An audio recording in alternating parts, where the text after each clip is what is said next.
عندك عزومة ومحتارة تعملي ايه؟ تعالي اقولك على طريقة فراخ مشوية تحفة هتجنن كل اللي هياكل منهم وهتبهريهم وهتبقى تحفة جميلة جدا.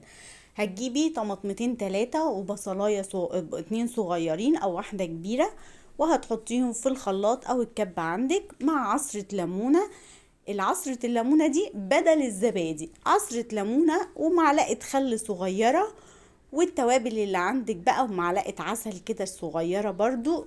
التتبيلة دي بتودي الفراخ في حتة تانية، بتخليها جوسي كده ومستوية وطعمها جبار. معلقة ملح، شوية كزبرة، فلفل أسمر، الملح بتاعنا، السبع بهارات، معلقة صغيرة من السبع بهارات. بس أنا ما بحبش أحط توابل كتير عشان بحب أستطعم بطعم اللحوم وجمالها.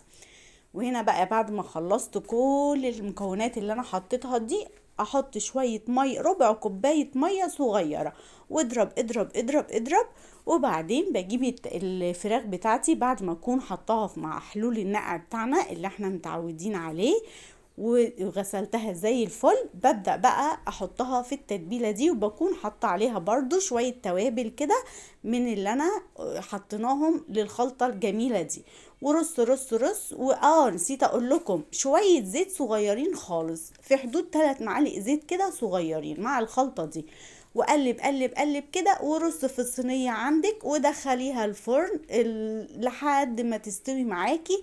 مش هتحتاج شواية، لو احتاجت ان هي الوش بتاعها يبقى تحت الشواية حطيها تحت الشواية شوية. وكلوا احلى فراخ مشوية في احلى عزومة، وادعولي قولولي ايه رأيكم في الوصفة دي. كنتم مع سارة في وصفات سارة، انتظروني في وصفة جديدة وفيديو جديد. تنسنيش بلايك كده ودعمي اختك. باي باي.